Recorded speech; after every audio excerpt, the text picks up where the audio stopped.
ملعقه ديال زريعه الكتان، ملعقه د الروز، ملعقه ديال الحليب بودر.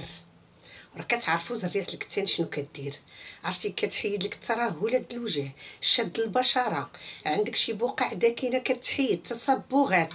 كذلك الروز يعطيك ترطيب، تيعطيك شد البشره. يعني هاد المكونين بجوجهم معاونين بعضياتهم، مكونين رائعين ممتازين عن تجربه. والله القسم الا زوينه غيداوموا عليها، خصوصا هاد الايام دابا الصيف والواحد كيتعرض للشمس وكيمشي للبحر، يعني تيجيب ديك الزنيكه في الوجه ديالو، كيجي بحال مزير الوجه ديالو ما حاملش راسو.